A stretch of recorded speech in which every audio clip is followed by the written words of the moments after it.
she had started arrogantly showing up at meetings of the editorial board, shaking her head, obviously disagreeing with everything Marabella said and did. Marabella soon discovered that Anna, on the sly, was redoing layouts without the editor-in-chief's permission, was contracting for new photos that Marabella and her fashion editors weren't aware of, and was beginning to oversee fashion sittings that weren't in her domain. Anna was carving up the magazine as if it were her own and reporting only to Lieberman. All hell was breaking loose at America's most elegant and ladylike fashion magazine, and Anna, anxious to take over, was the wily provocateur. What?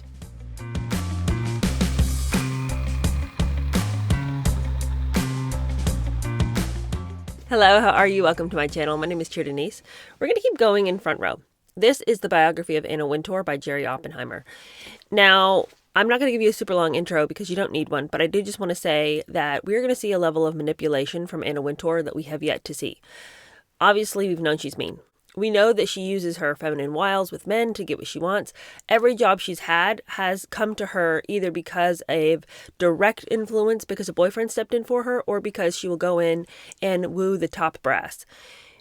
I am particularly angered in this chapter by the men who are in charge who show no loyalty to the people who used to work for them as soon as Anna comes in.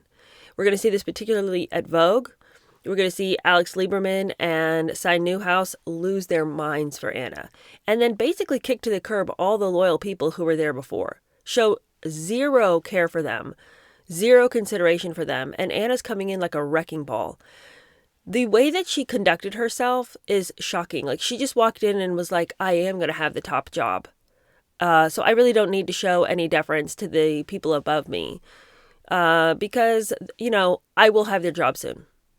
And there is no support given to all these people who have been loyal these many years, now that Anna's here. I am in true shock and awe over how she is able to go in and just manipulate people. But not only just the men, but also the women. The men loved her, the women feared her. But I don't understand why they feared her. I mean, yes, she was good at her job. She could run a photo shoot like nobody else. She was really great at pulling together looks and photographers, etc. She can't write, but whatever, that doesn't seem to be the problem since there's a plethora of writers on staff of any magazine who will do her bidding. Okay, but what is with the fear? What is with the fear? And the men who are just losing their minds, I mean, to me, that's just weak-minded. You were given a responsibility to take care of the people who work under you, and instead you're just showing immediate deference, living in submission to all of her desires, all of her wants, and casting aside the vision of all the other people who were in lockstep with you not but 2 seconds ago. What is with the fear from the women, and what is with the immediate love from the men? I do not understand how she got either one of these things, and I would have loved to see her in action just so I could just sort of take note. Like, how did you do that? How is that possible? And all of these women who have gotten to these high jobs, all of these fashion editors, in the case of Marabella, she is the fashion editor at Vogue. She's no weakling. How is it that she is just going to lay down and die in front of this? I don't think she wanted to, but she had all these people around her who were just over there whimpering in the corner, unwilling and unable to stand up to Anna. These are crazy chapters. I guess that's what I'm trying to say to you. Crazy chapters with people acting in ways that are so indifferent to their own career well-being. Not just the women who lay down and die, but also to the men who are just showing such allegiance to this newcomer. What has she ever shown that she should be deserving of this? Okay, let's just keep going. I said I wasn't going to give a long intro and then I did. Okay, but chapter 24 in Vogue. By 1983, Anna had become a powerhouse at New York. She'd been promoted to senior editor and was giving the mostly newsy and service-oriented weekly a reputation as a style arbiter with her splashy and creative layouts that encompassed everything from chic fashion to trendy interior design and glamorous home entertaining. Anna had hit on the right mix at the right time. The era of the young urban professional, the yuppie, the defining figure of the Reagan 80s, was in full swing.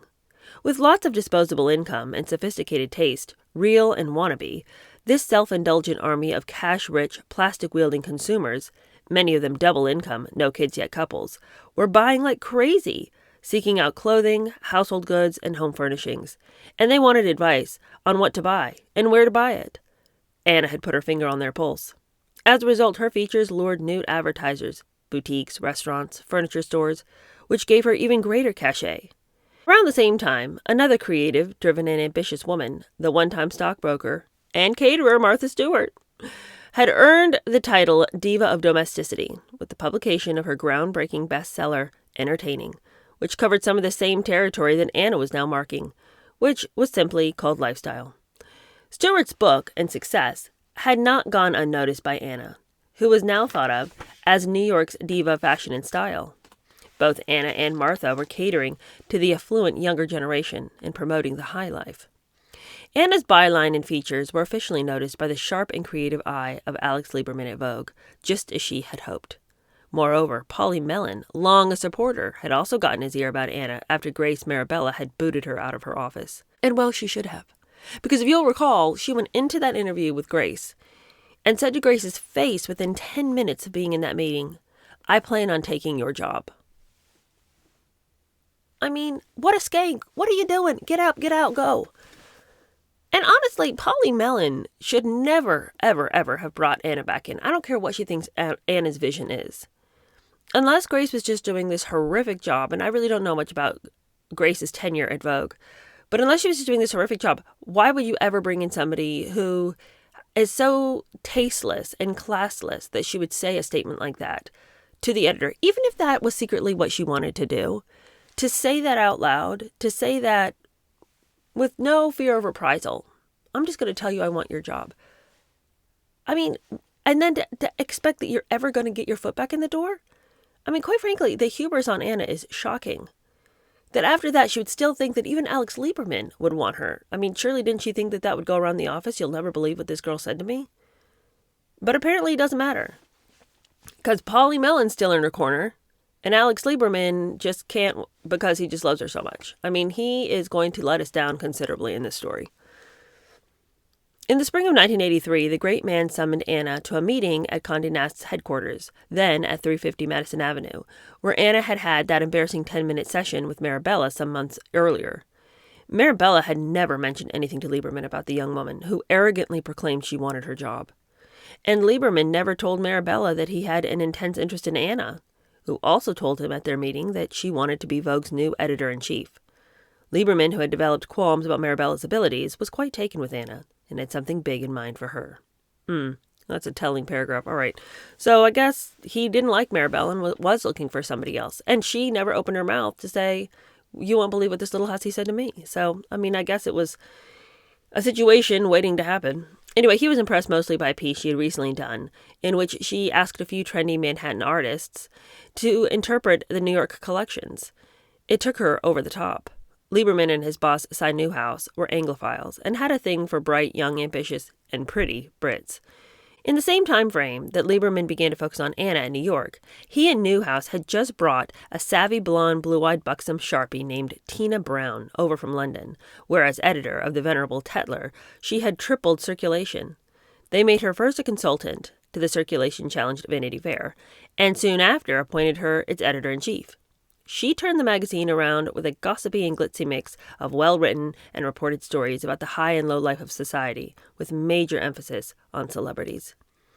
The elegant, sophisticated, and artistic Lieberman adored the glamour of Hollywood and often tacked up to his office walls, to the shock and consternation of his chic subordinates, the garish front pages of the celebrity-driven supermarket tabloids, telling his editors they should be doing something similar, only more upscale. One Condé Nast editor-in-chief, Linda Wells of Allure, once said, "There is a tension that you get from the juxtaposition of the high and the low that Lieberman was fascinated with. A lot of delicious naughtiness can be had using tabloid devices." Tina Brown knew the score and made Vanity Fair into what some thought was a slicker, literate version of the National Enquirer.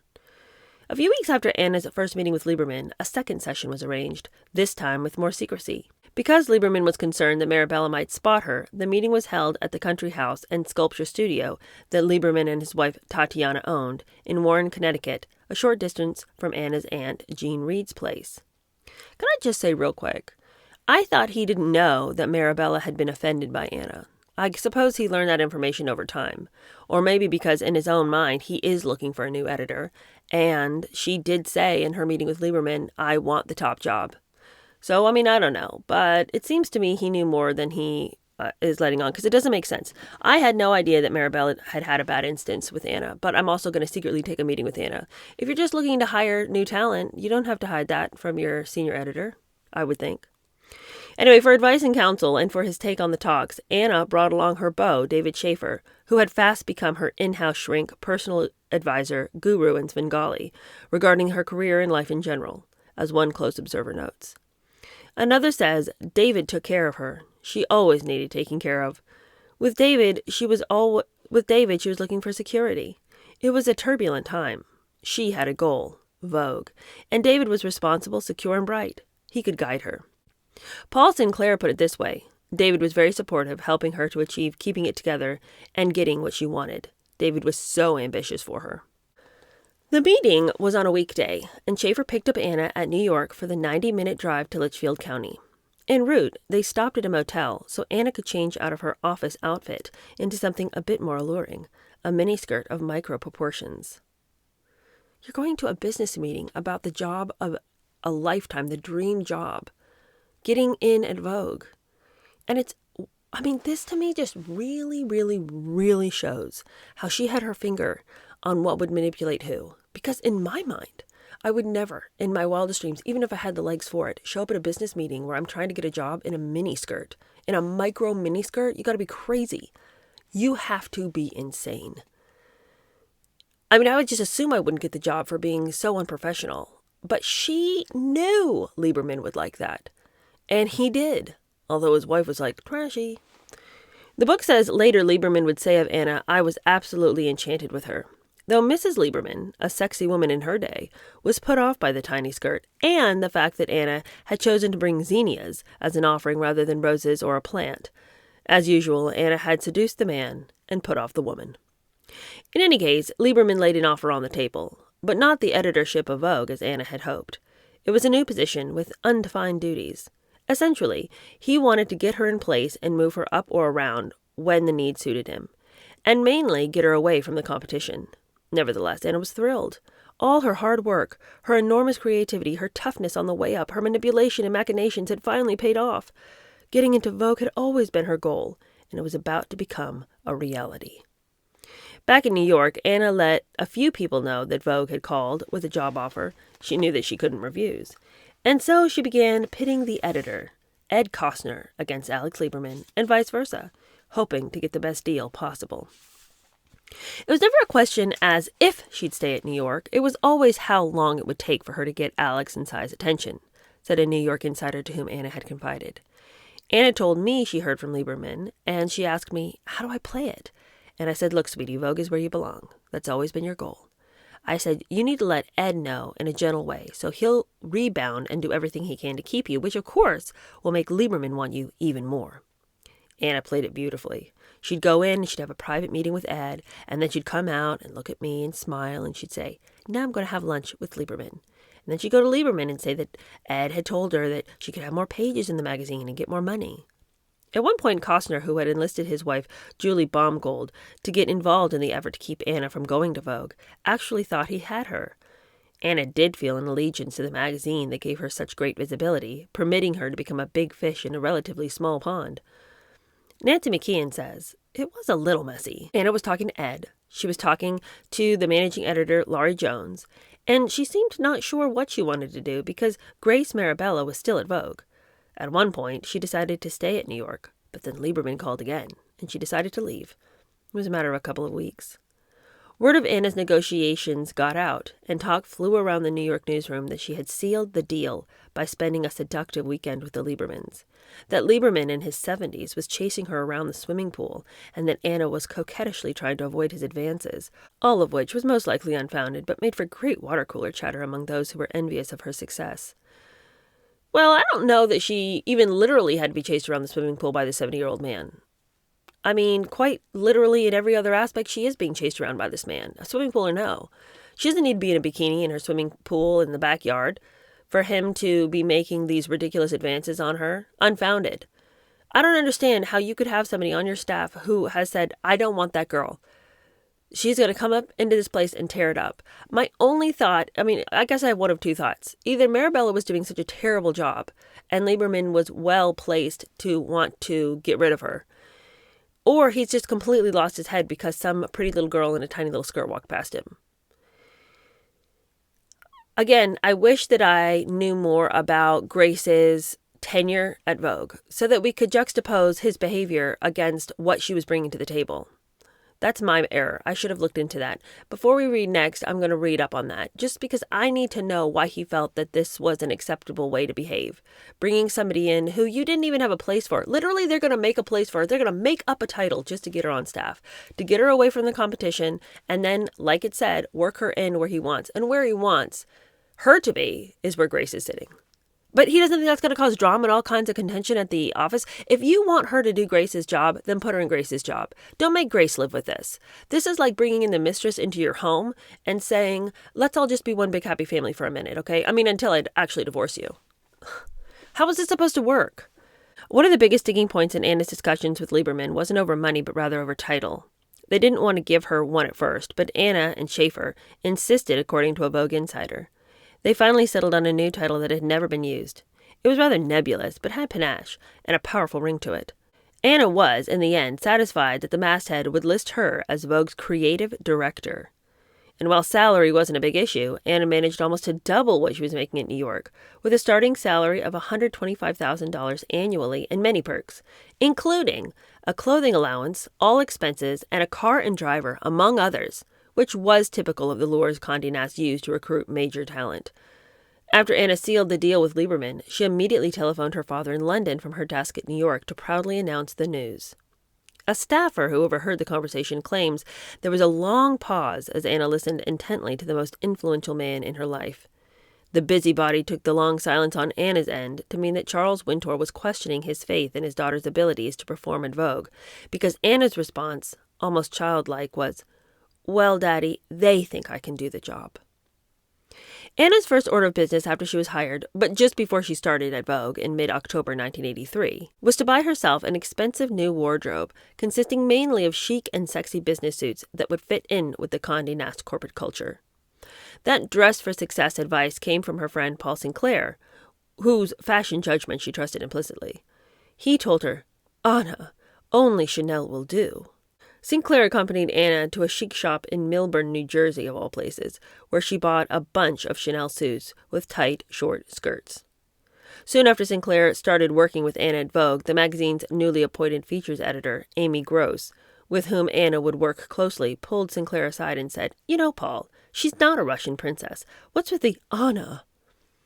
For the first time since she got into the fashion magazine game, Anna demanded, and was given an office, a 2-room suite, actually, by her new mentor, Alex Lieberman. It was a sun-filled affair with a view of Manhattan's towers of commerce. She had her name and title placed on the door. And as she did at New York, Anna brought in her own desk and furnishings, which were surrounded by glamorous accoutrements supplied by Condé Nast. She also brought along her loyal and hardworking assistant, Lori Shetker, who had her own little outer office and became the new creative director's gatekeeper. One wall of Anna's domain was covered with a single patterned repeating image that had no borders and each pattern blurred into the next in some curious psychological-like fashion, inspiring some to wonder whether Dr. David Shaver himself had decorated the office. Grace Marabella was beside herself. As she put it, Anna created an office within the office, and against me, to undermine my thinking and my authority. She was furious about Anna's hiring. She was incredulous that Anna would be given the new executive title of creative director, which she saw as a position that Lieberman had handed to Anna on a silver platter because he was so infatuated with her. Marabella knew the score. She'd heard it from Anna's own lips, so she knew she was in for a battle. As Polly Mellon, one of Marabella's key lieutenants, put it years later, Anna loves men and had a special appeal to men. It's not an appeal that every man would dig, but for the ones who dug it, her appeal was special. She's an incredible flirt, and it hit certain men hard. That's what happened to Alex Lieberman and to Cy Newhouse. They were smitten. Totally. Not only did she have the brains, but she had the come hither. She knows how to do it. Marabella saw Anna as the enemy, as she venomously put it later. A vision of skinniness and black sunglasses and Chanel suits, cold and suspicious of everyone loyal to me, and autocratic in her working style. Mirabella had come to the realization that Lieberman, whom she always thought was her mentor and supporter, had become a turncoat and fallen so in love with Anna that he gave her the power to do whatever she wanted at Vogue. Notes Lori Shetker, it was obviously a painful experience for Grace.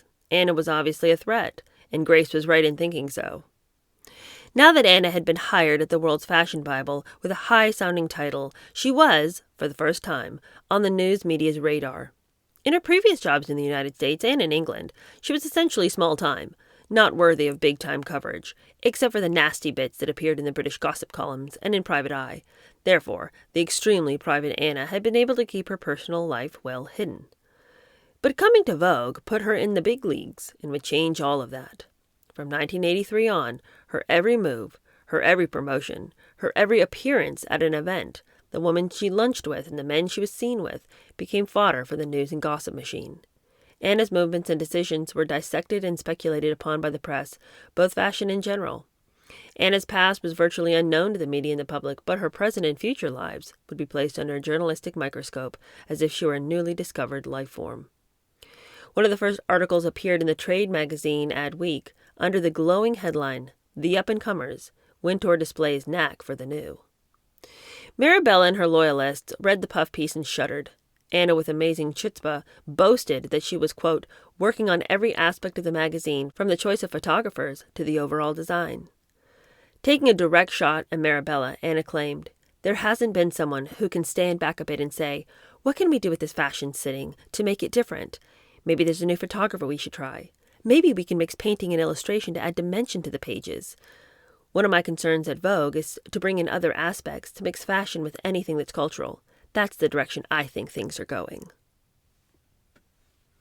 How could you say that? How could you have the gall to be the new girl, get someone to interview you and say, there just hasn't been anyone at Vogue who has an eye like I do. There just hasn't been anybody to stand back and say, what can we do that's different with this sitting? That's the editor's job. What are you talking about? There hasn't been anybody. I mean, she knew what she was saying. But it's just shocking that she'd be so offensive. Interestingly, in discussing her early years, Anna mentioned nothing about her schooling or lack thereof, but made certain claims as having, quote, studied the classics with an emphasis on English literature and possessing a fondness for Jane Austen. I mean, everybody should have realized after she said that she didn't know what she was talking about. I mean, what a bland thing to say. I really like books, especially the old ones. The article stated erroneously that Anna moved to the United States and spent several years working for Carrie Donovan at Harper's Bazaar, when in fact she worked there less than a year and was fired. There was absolutely no mention of her tenure at the cursed Viva, let alone Savvy, or of her Paris fling. She turned on the charm, and the author of the article gave her 4 stars, declaring that Anna, quote, has been expanding the traditional boundaries of fashion coverage, that her, quote, influence has begun filtering through the pages of Vogue, and that her articles, quote, made for provocative reading. Well, the Adweek piece states that colleagues praise her knack for discovering new talents and producing inspiring fashion and interior design features. None was quoted, an indication of the fear that now permeated Vogue. Anna defenders were worried about repercussions from Mirabelle, and Mirabelle advocates were afraid of what would happen to them if Anna took power. The only person who was quoted by name didn't even work at Vogue. Her old boss and acolyte, Ed Costner from New York Magazine, called her, quote, a real star. What Anna hadn't told the reporter from Adweek, and what no one leaked to the press because of fear of reprisal, was that she had started arrogantly showing up at meetings of the editorial board, shaking her head, obviously disagreeing with everything Mirabella said and did. Mirabella soon discovered that Anna, on the sly, was redoing layouts without the editor-in-chief's permission, was contracting for new photos that Mirabella and her fashion editors weren't aware of, and was beginning to oversee fashion sittings that weren't in her domain. Anna was carving up the magazine as if it were her own and reporting only to Lieberman. Looking back on that time, Mirabella stated that Anna was so optimistic that she'd be named to the top job, that she considered her more, quote, a momentary inconvenience and a person she might have to answer to or contend with. All hell was breaking loose at America's most elegant and ladylike fashion magazine, and Anna, anxious to take over, was the wily provocateur. What? What the hell, you guys? That is insanity. You're coming to meetings you weren't invited to. The editorial board is not where you sit. You're sneaking behind her back, contracting for new photos, rearranging layouts, and doing this all while you report to Lieberman. What? How could that guy let this kind of havoc happen in his magazine? The unprofessionalism is unbelievable. Why are you letting this little wily coyote come up in this place? I don't understand. How could you be so smitten? I mean, by the way, he's married. It's not like he's on the market for a new girlfriend. How could you allow your magazine to be destroyed by somebody who you don't even have a personal interest in, like outside of the office? I mean, I'm sure he thought she was hot, but I mean, it's not like he's going to be getting with Anna. She's with somebody he's married. I don't even understand. Like, I guess I can understand letting your judgment be clouded because you just started dating someone and you want them to succeed. But this is just some young talent you found. Was he that devoted to her style and her perception of things that he would just throw the entire office into bedlam just because he wants the new girl to feel real comfortable? She's a snake. What kind of a person is going to sneak around behind the editor-in-chief's back, redo layouts, contracting new photos, and you're just okay with that? You don't think that Marabella's ever going to show up in your office and be like, what just happened in the last issue? I opened it up and literally nothing was the same as when I sent it to press. I mean, how is this going to go over? All right, let's do chapter 25. It's called Golden Handcuffs. Well, Grace, Marabella, and her capos were blindsided by Anna's blatant efforts to sabotage the old regime. The new creative director also worked in more subtle ways to infuriate her editor-in-chief. One instance of her cattiness, once again, involved Andrea Blanche, the photographer whose story she had stolen and used in her early days at New York Magazine. Long associated with Vogue, Blanche had learned that Anna had been hired before many others knew. I remember getting this pain in my stomach when I heard. At that moment, I had a premonition that things were not going to be easy for me at Vogue. What happened when she stole my idea had always stayed with me. But Anna's shabby treatment of Blanche at New York was then, and this was now. And Anna realized she had to play nice because she knew that Blanche was special to Alex Lieberman. As with Anna, Lieberman had first seen Blanche's photos in New York Magazine long before Anna had come to work there. I had these pages that were very successful, and Lieberman called me to his office and said, "Why do I see these in New York and I don't see them in Vogue?" And that's the same reason he hired Anna, because her work was getting so much attention. Plus, she's very beguiling and attractive, so I could see where he could fall for her. He's a big flirt, Lieberman. Obviously. Imagine letting your vices control your work like that. I worked very closely with Alex, and he had sort of taken me under his wing, and he wanted Anna and me to get along, to try to get along, and he kind of put us together, so she had to deal with me, says Blanche. Anna was on a turf that I had been working on since 1979, and I had to protect myself, but I wanted to create a situation where we could work together. This feels like a polygamous relationship. The two went to lunch. Blanche was naturally wary and this time didn't toss out any story ideas, but she knew that she would have to pitch Anna and sell herself to her once again. And she was quite aware that the only reason Anna was acting as if nothing bad had ever happened between them was that she knew Lieberman adored Blanche. But it still came as a shock to Blanche when she received a call out of the blue from Anna, inviting her to a social event at a new Manhattan discotheque called Palladium. I almost dropped my pants, she remembers. It was right out of left field. Okay. We're going to get into a story right now that is so catty, so manipulative, and so twisted that it's almost hard to believe that anyone could go to this much forethought for, quite frankly, such little payoff. This is a lot of effort that it goes into just to kind of sort of stick it to someone. And at the very end of the story, you're going to go, was it really worth it? And was this really what was happening? Because that seems like you got way too much to do to be doing this petty BS. But let's read on. As Blanche would soon realize, Anna may have had subtler ulterior motives for asking Blanche to join her and David Schaefer and her cousin Oliver James, who was visiting from England, for an evening of what was supposed to be fun. Their party eventually grew to include a business entrepreneur and acquaintance of Anna's named Sam Waxel, who would gain notoriety and go to prison years later in the Imclone trading case that also indirectly caused Martha Stewart's downfall. At the time of the Palladium event, though, Blanche and the high-riding Waxel were kind of in and out of a relationship. And Waxel had started seeing Anna's friend and Vogue contributing writer Joan Juliet Buck, who also showed up that night. So it wasn't very pleasant for Blanche and caused her to wonder, what's going on here? Why was I invited? Is this a bad dream? The next morning, the apparent reason for the curious machinations of the previous night appeared to come into the photographer's focus. Blanche arrived at a scheduled meeting at Vogue to discuss an assignment with Lieberman and Marabella. Anna also showed up at Lieberman's side, where she always seemed to position herself as if they were epoxied together.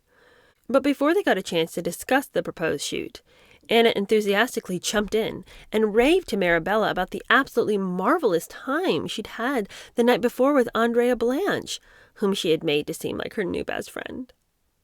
This, of course, made Grace crazy, notes Blanche, who began to speculate that Anna had invited her to the disco party for the sole purpose of being able to boast to Marabella about it, make it seem as if Blanche was in Anna's corner, and totally piss off Grace, and put me in a really awkward position. I felt I was brought into something very messy with mind games going on. I thought it was very Byzantine and Machiavellian. Soon Blanche found herself getting less rather than more work from Vogue. In one instance, Anna had Blanche shoot a portrait of her, but afterward said she didn't like it. Anna's relationship with me was frosty, she observes. I don't think she ever really liked the fact that I was Lieberman's baby, so to speak, and that she had to deal with me. I was not her find, so she just never really embraced the situation or me. Down the road, when Anna was named editor-in-chief of British Vogue at Lieberman's behest and returned to London for a time, Blanche would find herself in an even more distasteful situation. The fear of Anna that gripped Vogue, the palatable dread of what she would or wouldn't do to the venerable magazine, and who would or wouldn't be demoted, axed, or sent off to the North Pole to cover deep-freeze couture, was so widespread it also devolved into her assistant, Laurie Schetcher. At her job interview with a Condé Nast human resource woman, she was sternly informed, even though you're working for Anna Wintour, you are not going to have any power. Schechter was dumbfounded. To me, what she was saying was, we are all so scared of Anna's coming. It revealed the fears at Condé Nast even about someone who was going to work for Anna as an assistant. But obviously, Anna's demeanor was forbidding and foreboding. Everybody was quaking in their boots. It's that sink-or-swim attitude at Condé Nast. If they drowned, we'll just get new ones. But Schechter had learned one big lesson from Anna that helped her move forward. In order to get ahead, she had to charm it and work it, do whatever you needed to do, and not be fearful. Though she had the total support of Lieberman, Anna was lost in her early days as creative director, mainly because everyone was afraid and didn't want to get too close. She got little cooperation from the old guard. Just as Anna was showing her claws and pushing herself into every area of the magazine, Grace Marabella was defending her long-held domain with equal ferocity. It was a tough transition for Anna. She had no friends at Vogue, per se. Anna can live without friends, but she didn't have any. She didn't have any supporters there, quite honestly.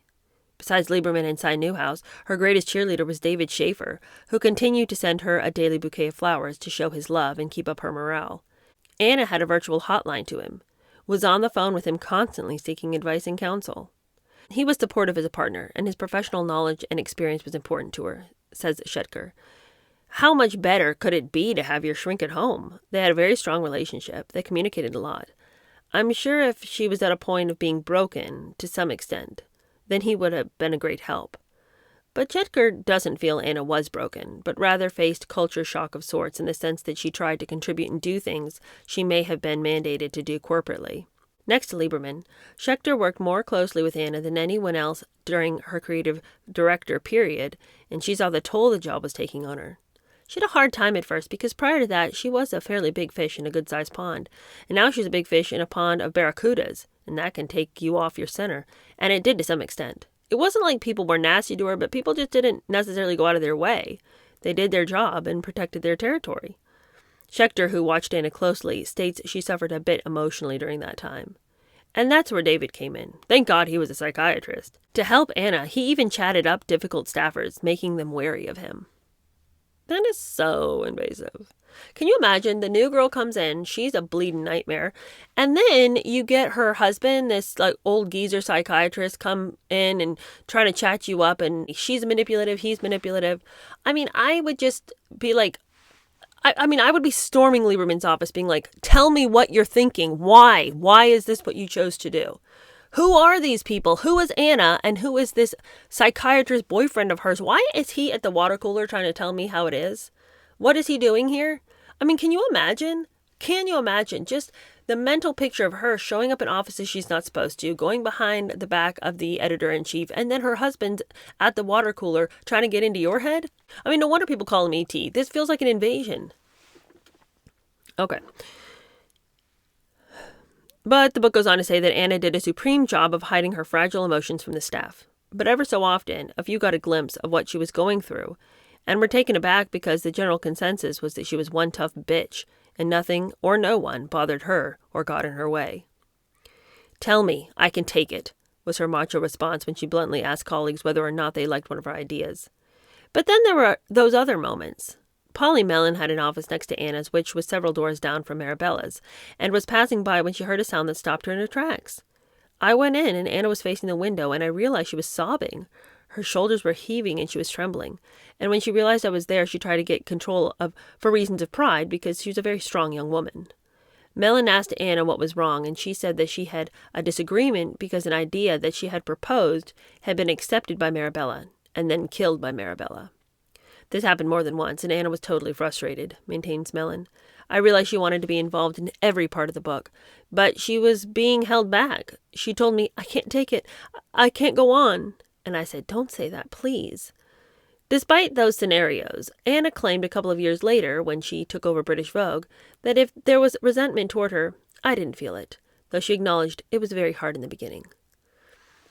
Those two segments don't make any sense. It's really hard, but you didn't notice it was hard? Interesting. Schitcher also saw examples of Anna's anxiety and stress. One afternoon, she walked into her office and was surprised to find Anna teary-eyed and extremely upset.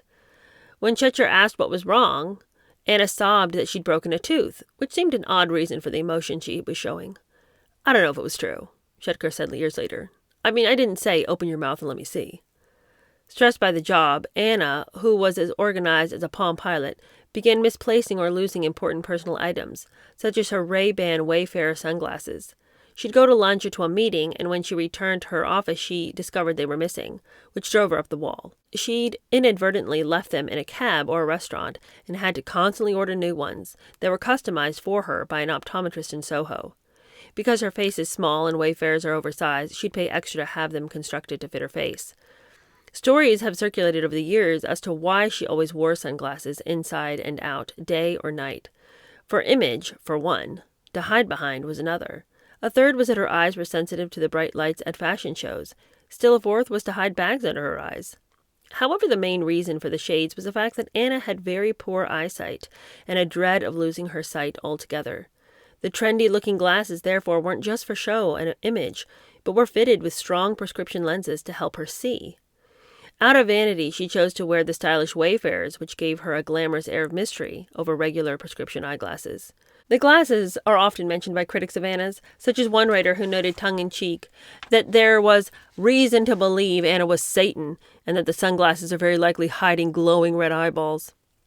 A colleague discovered otherwise. She'd wandered into Anna's office during her creative director stint and saw a pair of the trademark specs sitting on her desk. Since Anna was away, the staffer couldn't resist trying them on, curious about how she'd look in them.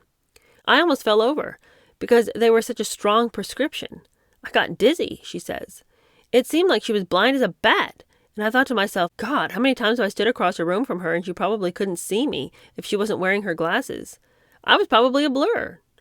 She'd received so much attention and criticism over the years for wearing sunglasses, but if critics knew that she couldn't see without them, then they might have been more sympathetic. Anna's fear of losing her sight had some basis in fact. As her father aged, his eyesight became increasingly worse, and in his last years, he'd gone almost completely blind. Friends and his second wife had to read to him, and he purchased from the United States a powerful magnifying frame that was attached to his television set, on which books were projected in exceptionally large type, and he'd sit practically with his nose against the screen to read. It really was terribly piteous to see this editor, who had existed his entire life so keenly on reading newspapers and magazines and books, go nearly blind, says his longtime Evening Standard colleague Alex Walker. "I was told that there was a congenital illness in the Wintour side of the family that had resulted in this particular kind of blindness. This was an ailment that apparently was hereditary. If Anna, who constantly wore sunglasses, was aware of this, and no doubt she was, the use of those exceptionally dark glasses might not be affectation as much as protection." That's interesting. That is an interesting reason as to why she would always wear them. I mean, I think that it might have been helpful if she let people know why, so that she wouldn't always have gotten this criticism. But, she never felt she had to answer it to anybody. So if you wanted to think she was pretentious for wearing sunglasses inside, because that's the message given, it is pretentious to wear sunglasses inside, and especially when giving an interview, it's just not done. If you're not going to give a reason as to why you're being so antisocial, then people are going to come up with reasons. They're just going to think you're pretentious. And since your whole personality is that of a nice queen, why wouldn't we think you're being pretentious? It just seems to me that people would be more than happy to give her... It just seems to me that people would be more than happy to be empathetic and compassionate to her situation if she would just say, I have to wear dark glasses because I'm trying to protect what eyesight I have left. In my family, people go blind early. And then everyone would be like, okay, that's fine. You do you.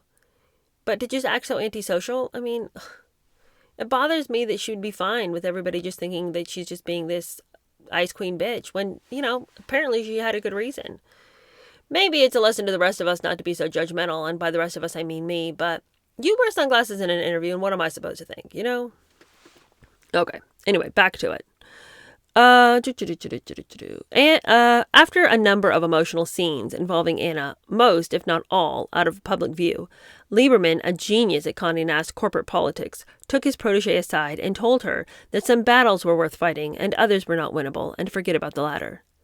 Initially it was hard for Anna, says Schettker, who adored her and felt blessed to work with her.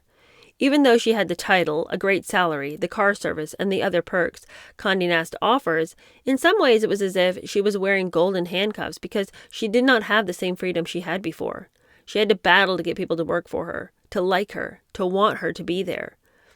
Anna's not one to reveal herself. It wasn't like suddenly she got a whole lot thinner or had huge, horrible bags under her eyes. I know it affected her, but as a professional, she would never reveal that. She wouldn't come into the office and slam her door and throw a temper tantrum or curse someone out behind their back. She didn't work that way. She keeps a very steely exterior, but she's a woman and a human inside. I felt for her because I recognized it was difficult for her.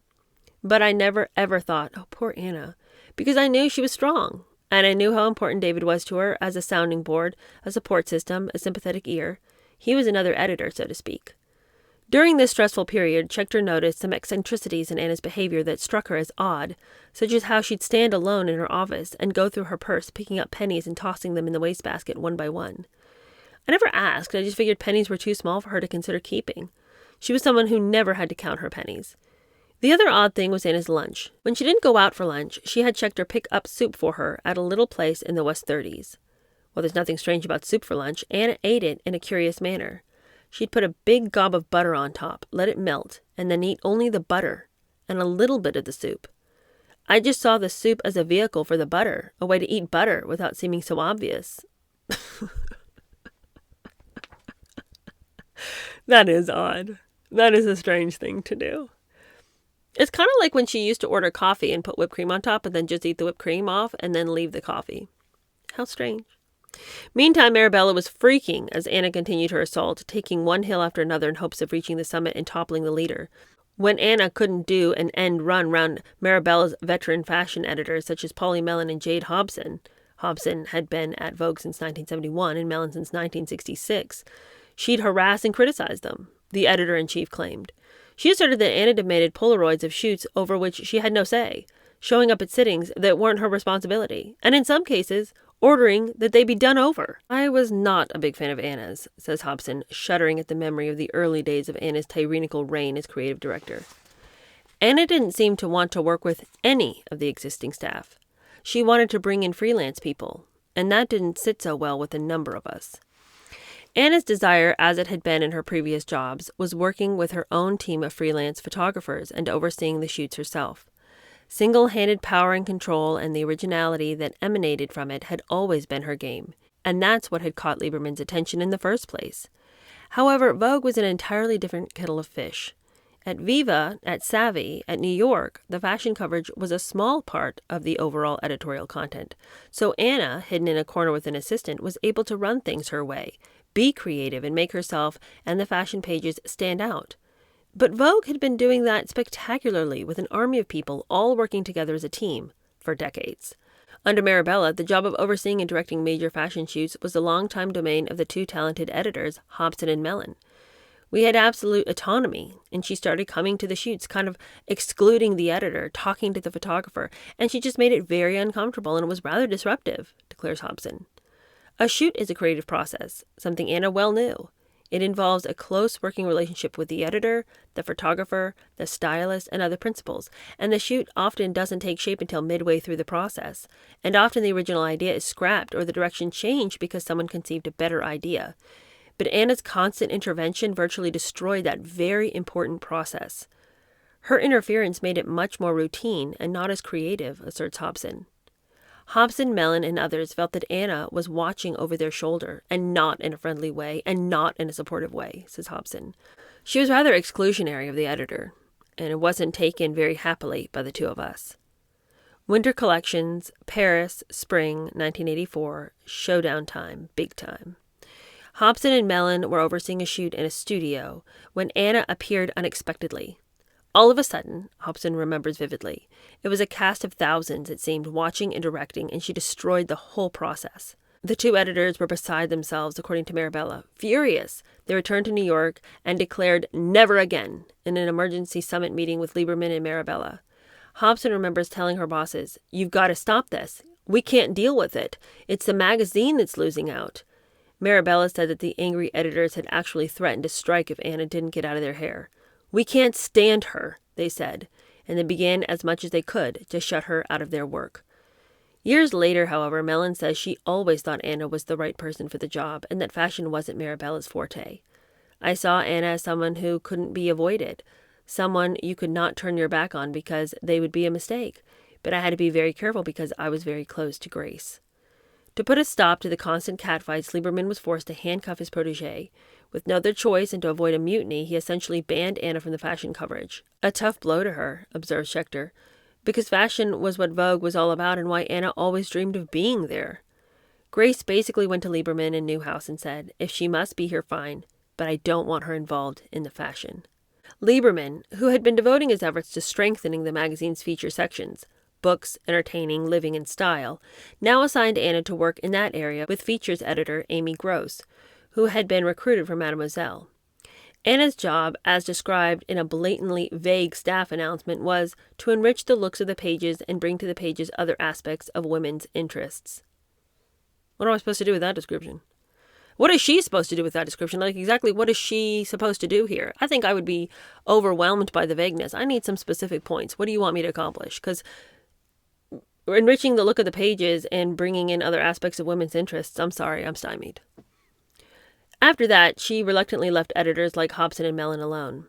Anna wasn't happy with her new assignment, but she brought in some new and talented photographers to work on features and was able to have some influence in that area. As Schechter points out, features was off Anna's work agenda. However, she obviously had a good relationship with Mr. Lieberman. I'm sure he fell in love with her because she can be very charming. And I can't define that charm because I'm not a man. He recognized her talent. I felt instinctually that features was certainly not going to be her resting place. I knew only too well that she was a focused, goal-oriented person, and whatever she was looking to accomplish, she would accomplish it. Well, this is not going well. I can only defend Lieberman in that he must have felt that Grace was not adept at her job. And that's why he went ahead and brought in somebody that he could lean on when it came time to let Grace go. And Polly Mellon, who worked there for a long time, says fashion wasn't Grace's thing, which is sort of surprising since she worked at a fashion magazine. So, I mean, there might have been legitimate reasons why they needed to establish new talent in the office. But just the way they went about it seems so clunky. Like, to me, cut Grace loose and let Anna do the job. Because if we're not going to let Anna watch Grace do the job, like if you were trying to get Anna acclimated to the way you do things at a fashion magazine, because as the book points out, she'd never worked at a fashion magazine. If you're trying to get her acclimated to what it's going to be, okay, I guess I can see why you would deviously keep her around, but you aren't doing that. You've separated her from fashion and said, Anna, you get to work over here in features and don't go bug Grace and her fashion situation over there. So you can't even defend what he did and trying to get Anna acclimated to how a fashion magazine works if you aren't going to let her watch how fashion works. Granted, I don't think she needed to be let in to watch how it works. She'd been around this long enough. She could have figured it out. She's fast on the uptake. Cut Grace loose and do her the favor of being honest with her. If you don't want her to be the fashion editor, if you don't want her to be the editor-in-chief, get her out of here. But don't insult her by making her work with her arch nemesis, who you know is gunning for her job. I mean, what were they thinking? I mean, this is some poor leadership if ever I've seen it. All right, that's the end of today's episode. I will see you guys again tomorrow. Thanks for hanging out with me. See you soon. Bye.